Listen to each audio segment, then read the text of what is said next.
Bisa. Bu, izinkan bahwa sebagai TGPN 10 meminta waktunya untuk membuat rancangan diseminasi budaya positif. Dari diseminasi budaya positif tadi terdapat dari budaya positif, keyakinan kelas, keyakinan sekolah, dan segitiga restitusi. Semoga itu nanti bisa kita terapkan di sekolah. Jadi mohon izin, mohon dukungan dan support dari Ibu. Silakan dilakukan semua kegiatannya, nanti hasilnya akan kita laksanakan di tingkat kita ya. Selamat bekerja, semoga sukses. Terima kasih Bu atas dirinya, semangat, terima kasih. Ya, Assalamualaikum warahmatullahi wabarakatuh. Yang terhormat Ibu Kepala TK Nurul Huda, Ibu Wahidah PID MSI, serta yang terhormat guru-guru dan kasih jawab TK Nurul Huda. Puji dan syukur dari Allah Subhanahu Wa Taala pada hari ini kita dapat berkumpul pada diseminasi aksi nyata model budaya positif. Tak lupa kita sampaikan salawat serta salam kepada Nabi besar Muhammad SAW. Karena beliaulah kita mendapat syafaatnya, semoga sampai akhir zaman nanti. Rekan sejawat, Ibu Kepala Sekolah, mohon izin saya Rahma Mulyanti, CGP Angkatan 10 Kota Palembang, saat ini ingin berbagi praktik baik, yaitu diseminasi aksi nyata budaya positif. Mungkin sebelumnya ibu-ibu sekalian atau rekan sejawat sudah mengetahui apa itu budaya positif. Ada yang sudah paham? Boleh disampaikan? Budaya positif itu seperti kita berbicara sopan. Iya, bisa. Budaya positif ada kebiasaan baik. Kebiasaan baik kalau misalnya di rumah anak bangun pagi, ikut orang tuanya sholat subuh berjamaah. Kalau di sekolah bisa juga ada kebiasaan mengucap salam, berperilaku baik dengan teman, terus saling kalau ada kita pamit kepada orang tua kita saat mau berangkat ke sekolah. Kemudian di sini sebelum kita memulai diseminasi aksi nyata budaya positif, pada forum kecil ini mungkin kita bisa siapkan kesepakatan. Misalnya kalau di sekolah kan kesepakatan kelas. Misalnya kita ketika belajar apa yang akan kita lakukan supaya belajar itu dapat tercapai. Di sini kesepakatan forum diseminasi kita. Yang pertama seperti apa? Apa bisa ada masukan? Misalnya yang pertama apa bisa menghargai siapapun. Terus apa lagi yang ingin menjadi pendengar yang baik? Tidak menghidupkan HP. Tidak menghidupkan HP. Kemudian apa lagi? Terus mendengarkan pendapat orang lain. Iya, mendengarkan pendapat orang lain. Jadi kesepakatan forum diseminasi bisa kita sepakati bersama ya ibu-ibu dan rekan sejawat. Oke. Pada budaya positif ini, seorang guru yang baik harus memiliki kemampuan dalam mewujudkan budaya positif. Di sekolah, budaya positif tersebut dapat dijalankan dengan menerapkan konsep-konsep inti seperti disiplin positif, motivasi perilaku manusia, keyakinan sekolah atau kelas, kebutuhan dasar manusia, posisi kontrol restitusi, dan segitiga restitusi. Pada disiplin positif ini, disiplin positif lebih ke arah disiplin diri yang dapat mengontrol diri dalam melakukan segala kegiatan. Jadi, disiplin positif itu hal yang baik adalah muncul dari diri kita sendiri tanpa dipaksakan. Jadi itu masuk ke motivasi intrinsik. Misal kita di sekolah atau sesama rekan sejawat, kita memiliki nilai-nilai kebajikan. Jika kita terapkan kepada murid atau anak di rumah, nilai kebajikan apa yang kita inginkan dari anak tersebut?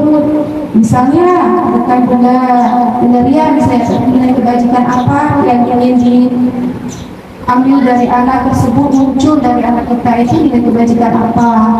Misalnya saling menghargai atau berbicara sopan, mungkin sudah oh iya mengucapkan terima kasih, minta tolong. Nah ternyata dari budaya positif yang kita lakukan ini masuk ke dalam 6 karakter dalam profil pelajar Pancasila, yang mana beriman bertakwa kepada Tuhan Yang Maha Esa dan berakhlak mulia, kemudian mandiri, berkebinekaan global, bergotong royong, kreatif, dan bernalar kritis. Itu termasuk dari keinginan para orang tua maupun kita sebagai guru. Nah, di situ kita lakukan dengan melalui kebiasaan-kebiasaan baik dari rumah, dari sekolah. Kalau dari rumah, kita sebagai orang tua lebih mendisiplinkan atau menerapkan budaya positif itu dari rumah. Bagaimana anak bertutur kata, bagaimana anak bersikap ketika diberi bantuan. Kita orang tua pun wajib mengucapkan terima kasih kepada anak walaupun usianya lebih kecil. Tidak selamanya orang tua itu harus dihormati. Anak kecil pun mempunyai hak yang sama, yaitu melalui budaya positif ini. Jadi kita saling menghargai. Kemudian ada keyakinan sekolah atau kelas. Nah, di kelas selesai kita selalu ada keyakinan sekolah atau kelas ya. Misalnya di sekolah itu apa di dalam kelas, keyakinan kelasnya apa? Ketika kita belajar harus saling menghormati, harus berperilaku baik sesama teman, harus saling menghargai.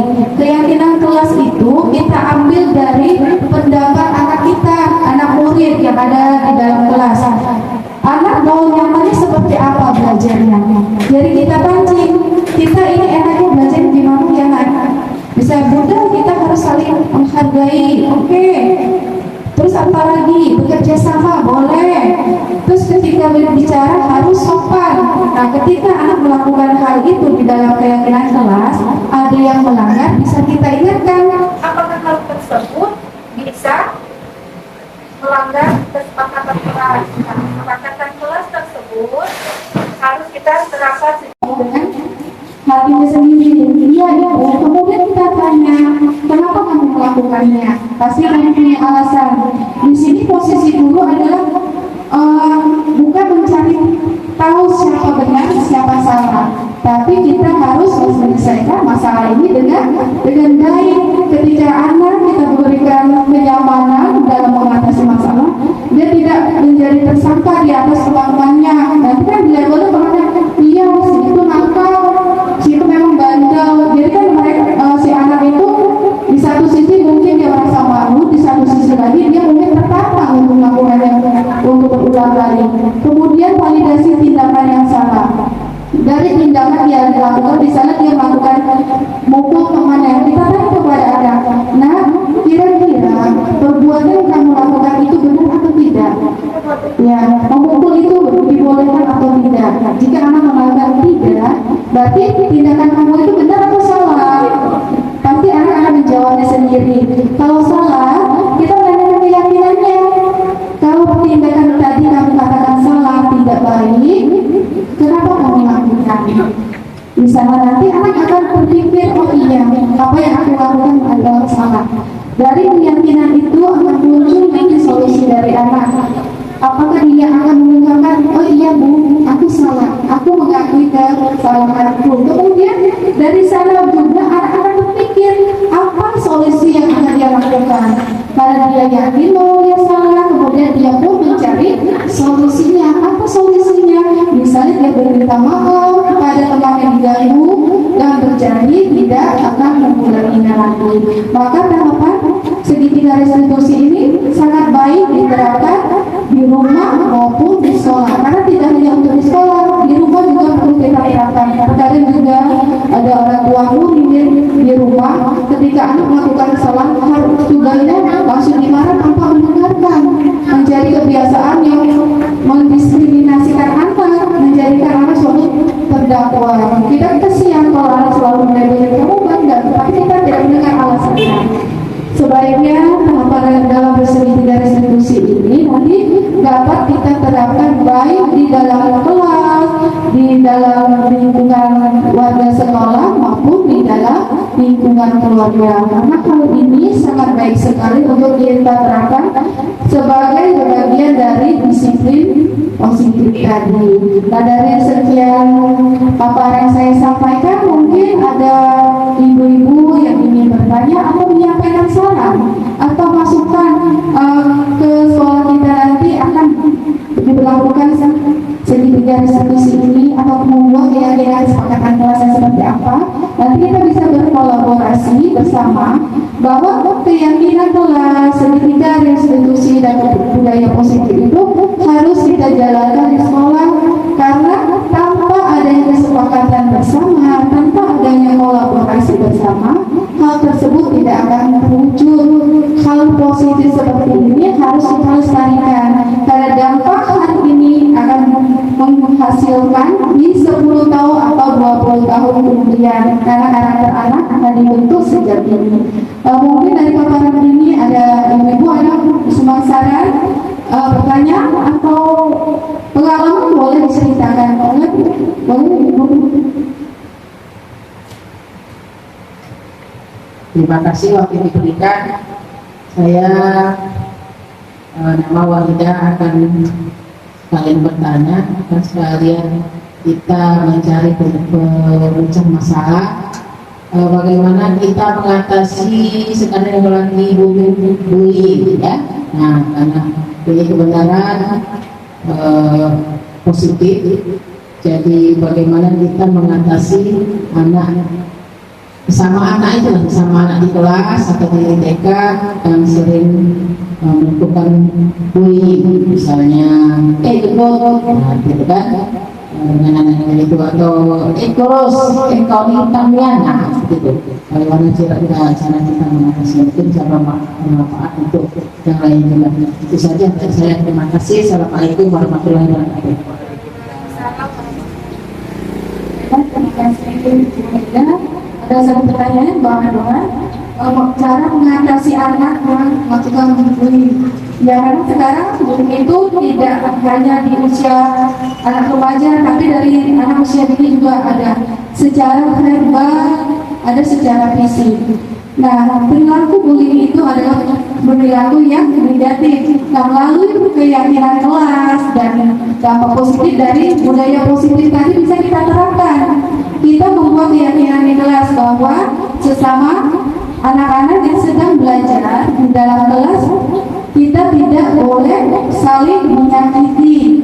Kita harus berkolaborasi atau bekerja sama. Ketika anak melakukan bullying, kita tanyakan kembali, kesepakatan kelas tadi kita apa, nak?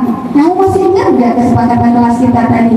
Misalnya dia melakukan, kamu membuat kesepakatan kelas sama teman-teman, iya, boleh kita ajak juga anak itu untuk membuat kesepakatan kelas, keyakinan di kelas, karena dia suka bullying. Kita tanyakan, kalau kita belajar saling jago teman, saling pukul, saling kata, itu termasuk apa? Kata bullying, boleh tidak dilakukan. Jadi di dalam kelas harus kita buat keyakinan kelas.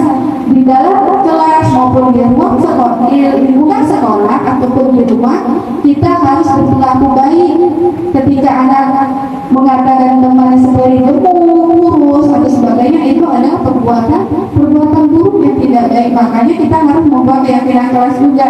Kebiasaan budaya positif juga harus diterapkan dari rumah. Kenapa anak itu melakukan hal negatif tersebut? Mungkin ada yang dikontrol, ada yang ditiru dari rumah, harus kita selidiki juga. Dan anak yang melakukan hal tersebut, jika memang dia sudah melakukan istilahnya melewati toleransi dari guru, kelas tersebut bisa kita panggil, kita melakukan penyelesaian masalahnya.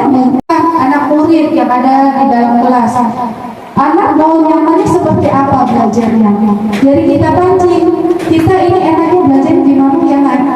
Bisa bunda, kita harus saling menghargai, oke. Terus apa lagi? Bekerja sama boleh. Terus ketika berbicara harus sopan. Nah, ketika anak melakukan hal itu di dalam keyakinan kelas, ada yang melanggar, bisa kita ingatkan apakah hal tersebut bisa melanggar kesepakatan kelas. Nah, kesepakatan kelas tersebut tersebut harus kita terapkan secara bersama-sama. Keyakinan kelas ini akan menerapkan budaya positif di dalam sekolah dan warga sekolah. Semuanya terlibat, tidak hanya anak, tetapi kita semua harus terlibat menerapkan budaya positif. Karena budaya positif itu dampaknya dari 10 tahun atau 20 tahun ke depan itu akan muncul dari karakter anak itu sendiri. Anak-anak belajar dari lingkungan terdekatnya dulu. Lingkungan terdekatnya adalah keluarga ataupun sekolah.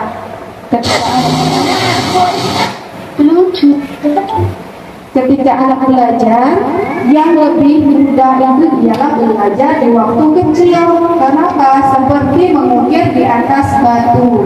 Kalau sudah dewasa, akan sulit untuk menerima pembelajaran yang diberikan. Nah, setelah tadi ada keyakinan kelas, kita lanjut pada kebutuhan dasar manusia. Ada di sini teman-teman tahu apa kebutuhan dasar kita sebagai manusia?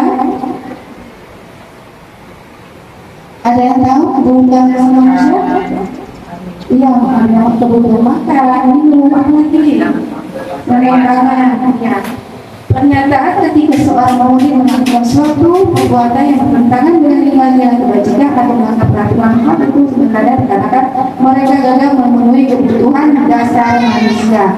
Kebutuhan dasar manusia yang seperti apa? Nah, di sini ada 5 poin kebutuhan dasar manusia. Yang pertama itu yang tadi katanya makan, tadi adalah kebutuhan bertahan hidup. Yang pertama. Yang kedua, kita semua butuh, yaitu kasih sayang dan rasa diterima oleh lingkungan, kebutuhan penguasaan, kebutuhan kebebasan, dan kebutuhan kesenangan. Kebutuhan bertahan hidup itu banyak yang kita terapkan itu tidak sama dengan apa yang kita harapkan. Seperti di sini ada studi kasus, Ibu Zulaika, guru wali kelas TK, sedang bingung menghadapi ulang salah satu murid kelasnya yang bernama Rara. Beberapa anak mulai mengeluh, Rara seringkali meminta bekal makanan yang mereka dengan paksa. Jika Anda menghadapi situasi seperti itu, Rara, apa yang akan kamu lakukan? Menurut Anda, kira-kira apa alasan dari Rara tersebut meminta makanan dengan memaksa kepada teman? Mungkin ada pendapatnya, kenapa anak tersebut memaksa? Apa yang mendorong dia melakukan hal tersebut? Yang meliputi dari 5 kebutuhan dasar manusia itu. Berarti dia nyambung kemana ya? Dia lapar. Mungkin dia lapar. Itu apa lagi? Iya, kebutuhan dasarnya. Iya, betul sekali. Karena ia lapar dan orang tuanya tidak membawakannya bekal makan siang. Maka kebutuhan dasar yang sedang berusaha dipenuhi oleh Rara adalah kebutuhan untuk bertahan hidup. Kemudian ada alasan Rara kedua, karena dia merasa senang temannya jadi memperhatikan dia. Berarti di sini ketika temannya melaporkan tindakannya itu kepada gurunya dan gurunya memberitahu orang tuanya sehingga orang tuanya jadi memperhatikan dia. Nah, iya.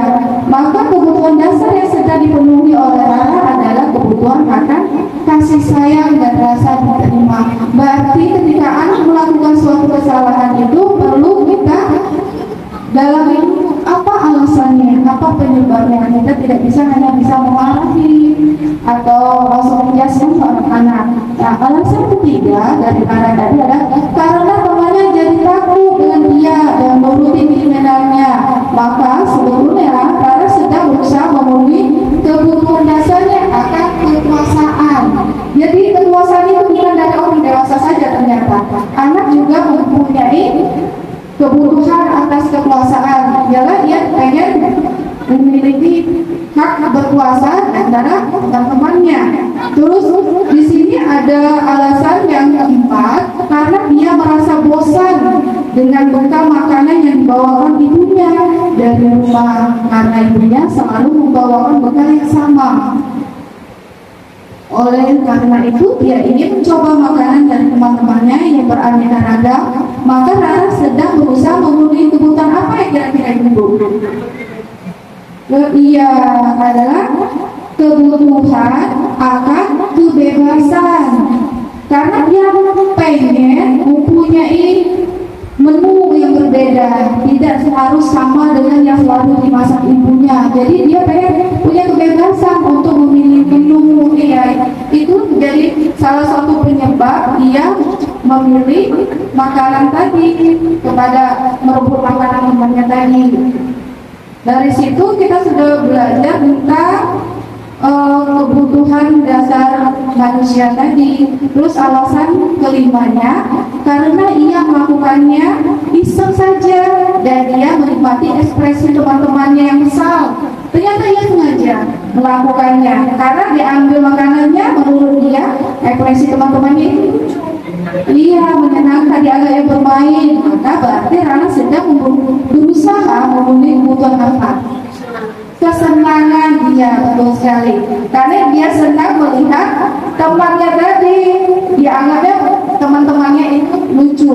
Nah, dari kasus masalah yang dihadapi anak tersebut, keyakinan kelas, segitiga restitusi dan budaya positif itu harus kita jalankan di sekolah, karena tanpa adanya kesepakatan bersama, tanpa adanya kolaborasi bersama, hal tersebut tidak akan muncul. Hal positif seperti ini harus kita lestarikan, karena dampak hari ini akan menghasilkan di 10 tahun atau 20 tahun kemudian, karena karakter anak akan dibentuk sejak ini. Mungkin dari paparan ini ada ibu-ibu ada semua saran, pertanyaan atau pengalaman boleh diceritakan. Boleh ibu. Terima kasih waktu yang diberikan. Saya nama Wahida akan sekalian bertanya dan sekalian kita mencari pemecah masalah. Bagaimana kita mengatasi sekarang yang lagi bullying, ya? Nah, karena ini kebenaran positif. Jadi bagaimana kita mengatasi anak sama anak itu, sama anak di kelas atau di TK yang sering melakukan bullying, misalnya nah, gitu kan, dengan anak itu atau terus kau ini utangnya, nah gitu. Bagaimana cara kita mengatasi itu bisa bermanfaat untuk yang lain juga. Itu saja dari saya. Terima kasih. Assalamualaikum warahmatullahi wabarakatuh.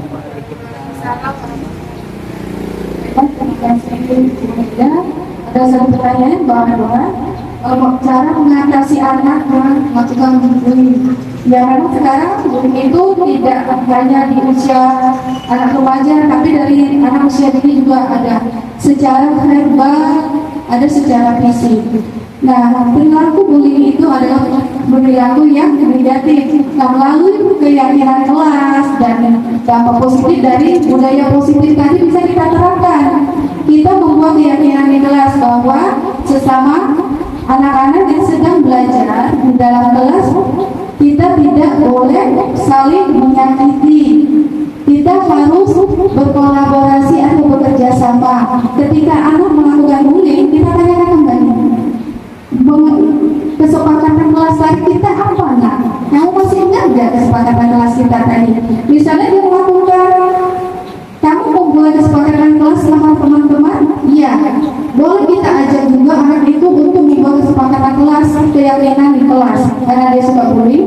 Kita tanyakan, kalau kita belajar saling jago teman, saling pukul, saling kata, itu termasuk apa? Kayak bullying, boleh tidak dilakukan. Jadi di dalam kelas harus kita buat keyakinan kelas. Di dalam kelas maupun di ruang sekolah, di lingkungan sekolah ataupun di rumah, kita harus berperilaku baik. Ketika anak mengatakan teman seperti gemuk, kurus atau sebagainya, itu adalah perbuatan buruk yang tidak baik. Makanya kita harus membuat keyakinan kelas juga. Kebiasaan budaya positif juga harus diterapkan dari rumah. Kenapa anak itu melakukan hal negatif tersebut? Mungkin ada yang dikontrol, ada yang ditiru dari rumah, harus kita selidiki juga. Dan anak yang melakukan hal tersebut, jika memang dia sudah melakukan istilahnya melewati toleransi dari guru, maka setelah bisa kita panggil, kita melakukan penyelesaian masalahnya menggunakan segitiga restitusi tadi. Jadi di satu sisi dia memang bersalah, tapi di sisi lain kita harus menstabilkan identitas anak tersebut agar anak tersebut tidak dicap sebagai anak yang nakal atau jahat. Karena anak juga pengen dihargai seperti kita. Karena apalagi anak usia dini itu mereka tidak ada yang belum paham apa hal ini baik atau buruk. Iya, yang mereka tahu adalah mencontoh, menerangkan ke kawan, dan tahu itu benar atau salah. Yang kedua, mungkin dia salah aja, gendut, mungkin dia bermain, tapi sisi lain mental anak yang dipanggil tadi bukan bohong, karena kelakuan anak tersebut tanpa dia sadari sudah masuk ke bullying secara verbal. Mungkin hal itu bisa kita terapkan sebagai solusi mengatasi anak yang bullying tadi. Mungkin Ibu Wahida bisa ada masukan atau saran untuk bisa diterima? Nanti kita buat kesepakatan kelas, kita buat keputusan besar di kelas, boleh kita koordinir, kantor lah. Iya, iya, bisa. Anak berubah kan? Iya. Jadi kita dari kelas itu sebelum membuat kesepakatan kelas, kita minta anak sendiri.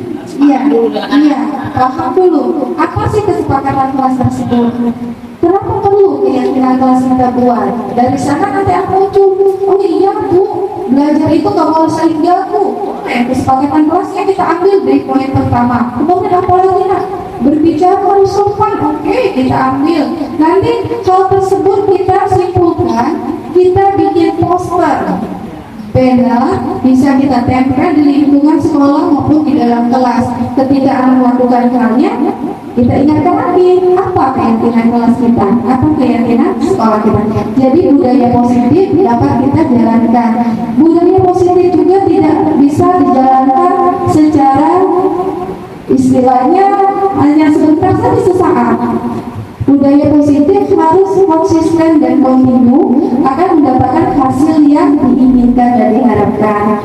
Ibu tadi, ibu saya, pemaparan diseminasi budaya positif dari saya, lebih dan kurang saya mohon maaf. Terima kasih atas sumbang sarannya, terima kasih atas kerjasamanya, dan terima kasih juga luangkan waktu dari ibu kepala sekolah, teman dan kasih jawab sudah memberikan waktu luangnya. Semoga hal ini dapat kita laksanakan secara bersama, dapat bermanfaat di kemudian hari. Lebih dan kurang saya mohon maaf. Saya tutup dengan wassalamualaikum warahmatullahi wabarakatuh. Waalaikumsalam warahmatullahi wabarakatuh.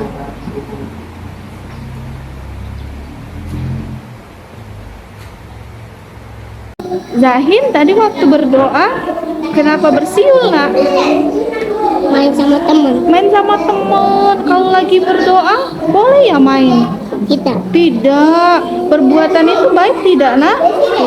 Tidak. Jadi ada tahu kalau berdoa itu nggak boleh main-main. Melanggar apa nak? Keyakinan kelas kita. Oh iya, keyakinan kelas yang mana? Keyakinan kelas. Iya, ada berdoa. Terus adek udah melakukan itu, adek mau apa? Minta maaf. Terus apalagi yang akan adek lakukan? Sudah minta maaf tadi, apalagi yang akan adek lakukan? Tak kayak gitu lagi. Oh, janji nggak kayak gitu lagi. Oke, adek pinter ya.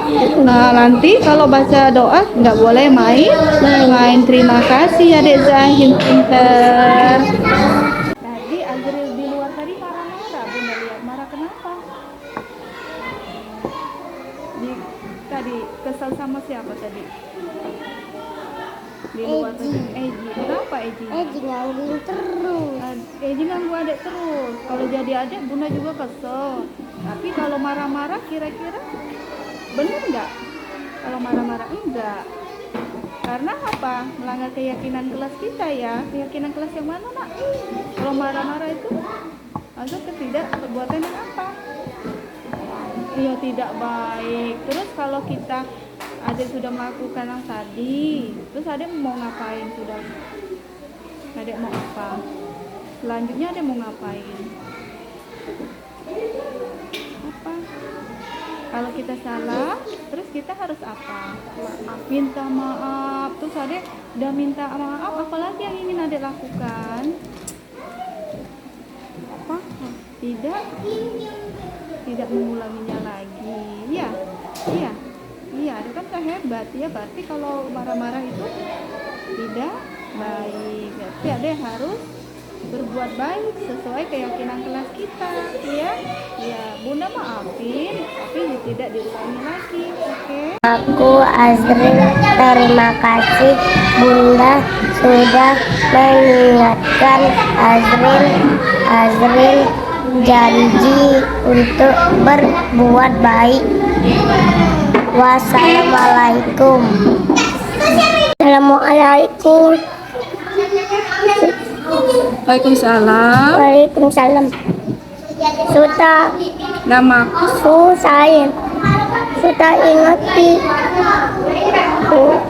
Maaf ya dulu aku